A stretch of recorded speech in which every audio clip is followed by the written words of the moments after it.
I tried to play my uncle on the little mobile Xbox 50 setup in the whip, but look, man, I'm in the fucking sky, man. I can't get down, man. Help! Help! Help!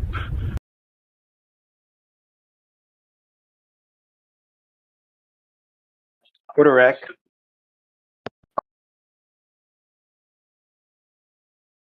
Okay. Tell me when you guys are recording. My bad. I'm not sure if you're recording yet. Because I wanted to like kind of like announce and introduce. Yeah, go read it. Go read it. Go read it. All right, I will do it in a second, but 1 second. You guys got the recording ready? Oh, you need a rec? Okay, yeah, the recording. No, I want a recording. Tell me you're recording. Okay, you recording and realism you recording? I can record. Yeah, Okay. recording. So for the recording, okay, I'm recording. Okay, great. So for the recording, I would like to say that he's going to be an atheist, and I'm just going to be going against atheism. So I'm going to be taking the negation. But just because I'm taking the negation towards atheism or his view doesn't mean I'm going to be positing theism. So deny the double negation elimination. But and even if I didn't deny the double negation elimination, that doesn't inherently mean that I'm going to be a theist, because obviously you can just go against the reasons for atheism being, I guess, more prevalent, but doesn't mean that you're going to be fully committed to the opposite. Now, understanding that, I'm going to go against his premise. So he says, premise one, strict omniscience logically requires that an entity knows every proposition that is objectively true at current moment and holds no false beliefs. Well, my objection to all of this is that I don't hold to the premises. In premises, when you're speaking about an Aristotelian aspect, it seems that they presuppose that it has an intrinsic relation that's going to be intrinsic to the terms. But I believe that, well, the relations are going to be that for which are going to be external to the terms. If relations are that which are going to be external to the terms, for which your classical propositions and premises are going to be, emulated off of, then it seems that we have something that's not going to infer the conclusion of your premise usage. And in that sense, it seems that your premises fail. Another attack, I would say, is obviously I don't hold to monotonicity, for which that's going to derive your conclusion necessarily. So I would say that, well, we have cases like P1, all man, actually, we'll just say all birds can fly, Josh is a bird, therefore Josh can fly. And then you could probably just say we get new non-monotonic evidence such that Josh is going to be what we call, in this sense, a penguin, for which that's not going to derive the conclusion necessarily. So it's going to be defeasible in encoding. And in that aspect. You done? Yeah, in that aspect, your premises fell. Go ahead. Well, I mean, I don't agree that my premises fell, but I'm just gonna ask, how do you know any of this? Like, how do you know there's not an evil demon tricking you into believing a Cartesian demon. Surely, I love the Cartesian demon objection. So when you're speaking about knowability, I'm not bringing up a knowability or knowledge, but you want to know why the Cartesian demon it doesn't. fell? It doesn't have to. Hold on. Do you know why the Cartesian demon spells under the delusive sphere? And I know it's methodological and it's epistemological, so it doesn't have to actually be there. But you want to know how the Cartesian demon fails? Yeah. The demon presupposes representation, like there is a thinking subject, or there are representations, ideas within the mind for which the truth is going to be the correct correspondence between the idea and the world. But in this sense, I'm going to be saying that the thought is not going to be primarily representational. There's not going to be any stable inner threat of the ideas being judged for the accuracy, and thought is going to be the production, difference, and becoming. So it's not going to be mirroring this. For your methodological stipulation to actually go through, we have to have some postulates that we're going to actually agree with, which is that there can methodologically be this type of demon for which that's going to have the thought, for which that's going to be of that, which is going to be the representation. But maybe I'll give like a John Baudrillard account. And John Baudrillard, in this sense, would be saying that the simulacra is going to be that for which it's going to be silhouetted. And then you're going to be having that of the copy that's not going to be instantiated. In that sense, the demon would fail. If I were to try to say that the underlying reality is just going to be the differentiations. And also I don't hold to your theory of argumentation, which you're going to be presupposing, which is a structured argumentation framework, by the way. I mean, yeah, you don't have to hold to the theory of argumentation. I don't believe my argument needs a theory to be valid. Oh, I can tell you why it does. So with the theory of argumentation, for your theory of argumentation, the structured argumentation framework, just as an argument, it's going to be that for which it's going to be defined or actually, well, functioning through the role of its premises, its inference rules, its tuples, or, well, what most people would mannerly say, its conclusions as well, and its truth functionality. But it seems that that's going to be all presuppose a structured argumentation framework, which is a theory of argumentation, if you're going to be using premises within your argument. And in that aspect, and conclusions. And in that aspect, the tuple, which I'm denying, is just going to be abstracted away because I could just take like a PAF, which is going to be a preference-based argumentation framework for knowledge qualification, or a unified argumentation framework for knowledge qualification by Lazois Michael and Antonis Kakis at the Open University of Cyrus. And in that sense, I would just say that obviously we can stipulate, and by the way, I'm going on camera too, just to show you. We can obviously stipulate that, well, your whole entire edifice just falls. It falters. I mean, I did. So just so you, my hands right here, no touching the team. What you say? I mean, I didn't get none of that. So, like, if you can repeat it.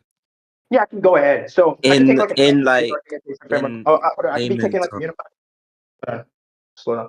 Hey, I could take like a unified argumentation framework for knowledge qualification. That's going to be my theory of argumentation that I'm going to be using from the Open University of Cyrus from two notable philosophers, notorious philosophers, Michael Lazois and or Lazois Michael, I'm pretty sure, and Antonis Kakis. They basically ontologically engineered this type of argumentation that's going to be using preference relations. And preference are not going to be that which are going to be constituted towards the entities, obviously, of the volition, but it's going to be that for which is going to be basically stipulated on the system or argumentation engine in itself.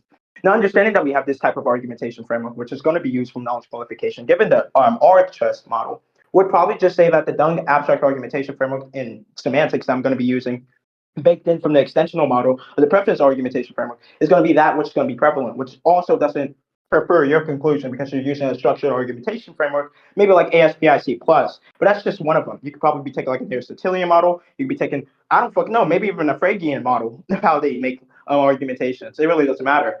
Or Hilbert's style of proof to even just try to make your axiom schemas. I'm just going to deny them all because I'm going to be an anti-foundationalist. I'm going to be a delusion. And also in most aspects, I go against the Cartesian demon because obviously has these representations, which it obviously presumes. And I showed you why those representations are not going to be presumed. I'm going to be taking the plane of eminence. I'm going to be saying that we are holding into this like omnitude of reality. And given that, there's not going to be any containers. Everything's going to be on one leveling. I'm going to be taking like a monist view. And when it comes to knowledge, I'm going to be holding to like the transcendental empiricist criteria. Can you go get that? By the way, I was on camera so I can show you that I'm not looking at anything. I'm just walking around right now.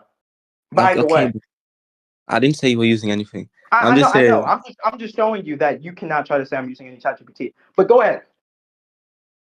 I was gonna say, I told you to repeat it in layman terms, my nigga. I mean, how are you gonna expect why is that? So one, I don't think that's a requirement. Two, I think I've already Wait, given I think you. it's a requirement. I think.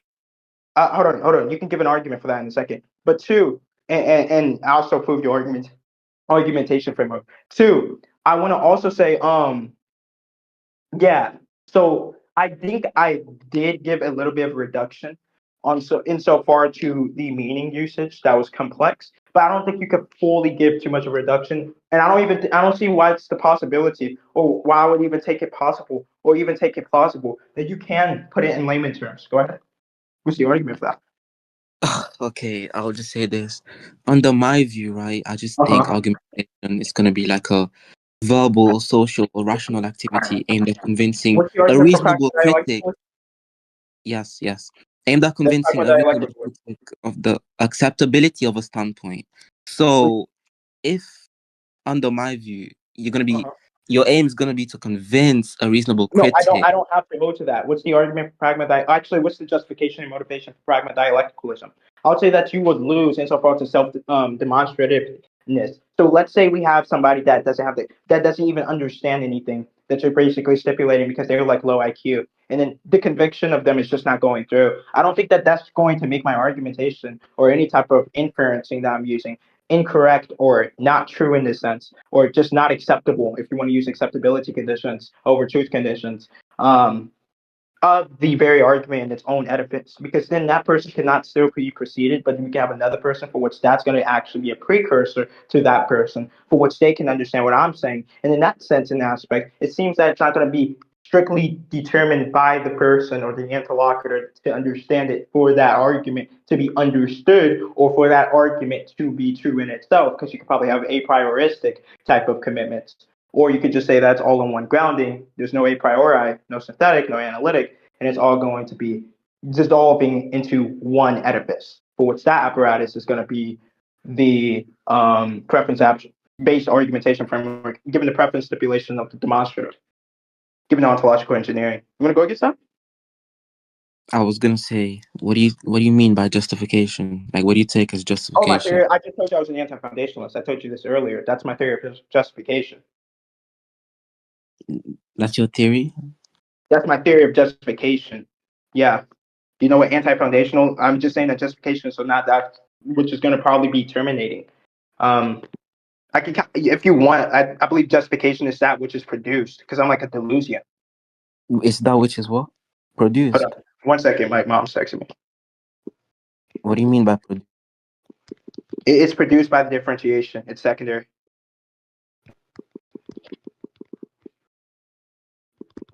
Wait, so you think it's gonna be produced, and that's the qualification? No, that's not what I'm saying. I'm telling you what it is in its ontological structuring. Usually, the cards would take justification as like this type of foundational securing of truth.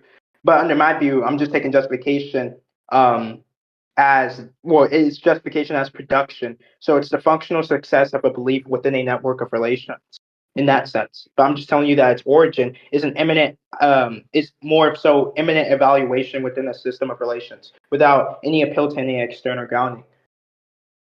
What do you mean it's grounding? External grounding insofar that's going to be grounded outside of the imminent plane. Because there's nothing outside because we don't want to divisions. We say that everything's going to collapse into one level in grounding because I'm a monist. I mean, I still don't understand what you mean by that. Like, I think I already encapsulated it. There's no, how about this? I'll put it simple. Do you know what realism versus anti-realism is? Yeah, me yes. versus anti-realism. Yeah. Yeah. So realism versus anti-realism, basically, realism is going to be making the commitment of mind independence. Anti-realism is going to be making the commitment of mind dependence. My bad.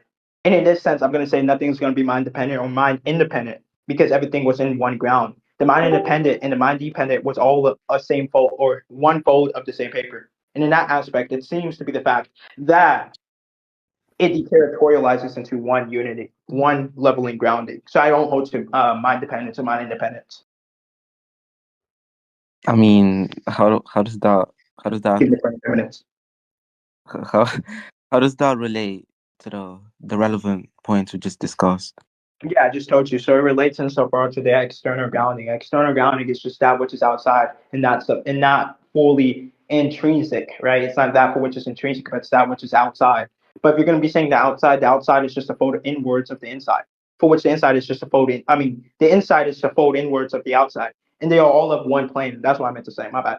So it's not that for which is going to be um, the outlayer fold, it's going to be the substratum for which is going to be the inlayer fold of its outside of itself. In that aspect, you would say the plane of immanence goes back into our groundless ground. But Yo, it's looking. by the way, has And you I'm just responded to the demon argument? oh, I did. I've given a delusion a critique and a John Boyard critique. If you don't believe I critiqued it, we can go to conclusions in a second. I mean, I didn't hear your critique. I don't think I heard it. I can go ahead and say it. So basically, demon obviously is going to be saying that there's a thinking subject, there are representations. You have this correct representations between ideas in the world, and then there's a mismatch caused by a demon. But in this sense, if we correct the representation, how Deleuze did, dated back in 1968, in difference and repetition, you could probably just say that the thought is not going to be primarily representational. There's not going to be I guess, some stable inner type of theater of ideas being judged for accuracy, and the thought is going to be the production and the difference of becoming. So it's not going to be mirroring. And in that aspect, if there's no representational mirror, then there's nothing left for the demon to distort. And in that sense, the demon depends on the transcendental, or I mean, the transcendence view. My bad.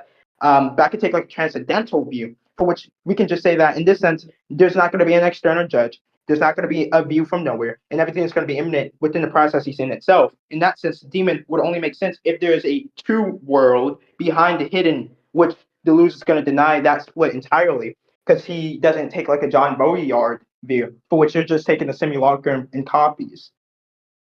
So I mean, I still don't understand. But okay, if you don't understand, you want to conclude? if you want to go to conclusions, Yeah. sure. All right, beautiful. So I would like to conclude everything I said. So basically, given the edifice of his whole entire argumentation, it obviously presupposes a theory of argumentation. That being the structured argumentation framework for, and I think he was using a little bit of ASPIC plus, if I'm not mistaken, which he had to order the tuples of the inference rules, the truth functional connectives, the whatchamacallit, premises, conclusions, etc. I told him I just put that into question. I abstract away from the internal composition. I take like an abstract argumentation framework or like a preference or abstract argumentation framework, which is a unified argumentation framework for knowledge qualification at the Open University of Cyrus from two notable philosophers or notable engineers of artificial intelligence, which are Lizois Michael and Antonis Kakis. I took those two, and I took their type of engineering of the preference relation, which is not going to be dependent on a subject. And given that edifice, I would just say that, well, I deterritorialize this view. I also said that premises are going to be dependent on that for which is going to have the intrinsic relation to the terms. And that's for like propositions as well, which all of his, I guess, presumably all of his premises rely on classical propositions. But I told him the relation is that which is external to the terms. All right. And given that we can have the relations independent of that which is going to be intrinsic to the terms, and we can always change it and apply them differently. I believe that I pretty much disproved premises. Now, outside of that, he tried to do the Descartes method. He tried to say, what if there was a Cartesian demon that was manipulating you this whole entire time? I'm glad he brought that up because I'm glad that I can now disprove it. Loki, I do that sometimes, but that's besides the point. I brought up the Cartesian, and he brought up the Cartesian demon. I told him, well, the Cartesian demon literally presupposes these representational edifice. I told him that it presupposes that there's.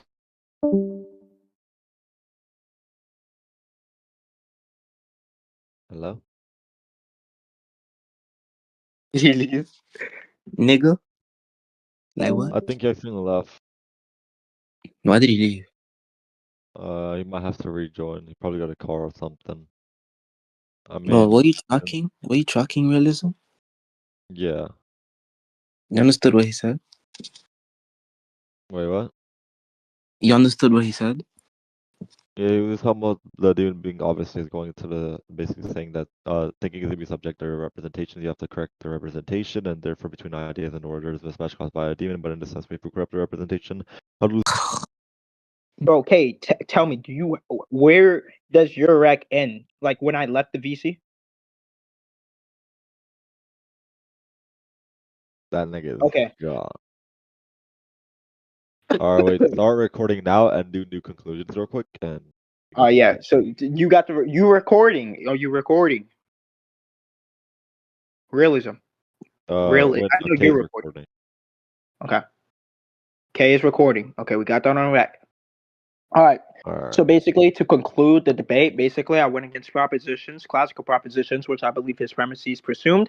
All I was saying is that basically, classical propositions assume an intrinsic relation to the terms. I was saying that the relation is going to be that which is going to be external, so therefore it's not going to go through. I told him premises also fell in the account that I don't hold to the monotonicity, that he's basically presuming these premises to be within the domain and foundation of, and a structured argumentation framework. I've given him an analogy like all birds can fly. I meant to say, Josh is a bird, therefore Josh can fly. And then we get new monotonic updating evidence such that Josh is going to be a penguin, and then that whole entire inference is going to deterritorialize. And in that sense, monotonicity doesn't preserve. I also told him the Cartesian demon is going to fail because it presumes that we have a subject, which is going to be I, which is going to be fixed. It assumes representations, and it also assumes radically that there's a truth with the correct correspondence between the idea and the world in an error. But I was just telling him that obviously thought is not going to be primarily representational. Under my view, there's not going to be a stable inner theater of ideas being judged for accuracy, and thought is going to be the production of difference, and it's going to be production and difference and becoming. And it's not going to have any mirroring. In this sense, there's if there is no representational mirror, then there's nothing for the demon to distort, under my view, because I'm a delusion. I told him in difference or repetition, dated back in 1968, there's not going to have an external judge of truth. There's not going to be a view from nowhere, and everything is going to be immanent within the process itself. So the demon would only make sense if there is a true silhouetted world behind the hidden thing, the Deleuze in the sense. I mean, the hidden world, but the Deleuzian view and the John Baudrillard view from simulacra and copies would go against that view explicitly. Um, Basically, he holds that there is a simulacrum, but I'm just saying that there is not a simulacrum. The simulacrum and the copies are all of one same plane, so they're not going to be divided. They're not going to be something that's going to be truly behind it. It's all going to be underlying of the same substance or the same substrata. In that aspect, that Deleuzian view goes through. It's not going to be a deception for Deleuze. It's going to be secondary, even in understanding. And the real problem is going to be the stupidity of the structural failure of thought. I think I kind of like emphasized this a little bit. So the Cartesian demon fails. I took a preference-based argumentation framework, which is from the paper, a unified argumentation framework for knowledge qualification by Tonis Kakes and Michael Lazori. So Lazori's Michael. In the conclusion, I basically scripted the edifice that I scripted that we have these argumentation frameworks, which seems to have the preference alignment. Is the preference as this preference type of relation that's going to be more preferable than the structured argumentation internal composition. We should be talking about how an argument is going to be speaking about its attack relations and its preference relations towards other arguments, which can be demonstratively proven. And I'll say this again, it's not going to depend on the social agreement amongst the crowd. I also went against his view by saying that you could have somebody who doesn't understand, it's just incompetent, but it's not going to deterritorialize the argument from truth conditions, which you're trying to assume within your structured argumentation framework, meaning that the the pragma dialectical stance is going to be kind of incompatible with the structured argumentation framework. I kind of like explained that to him because he kept on speaking about the social convention and the understanding of another agent of volition. So since I denied all of that, I think I kind of beat him. I don't think he went against most of the objections. There's probably a lot more I said, but I don't really remember. But yeah, by that, I kind of think I won.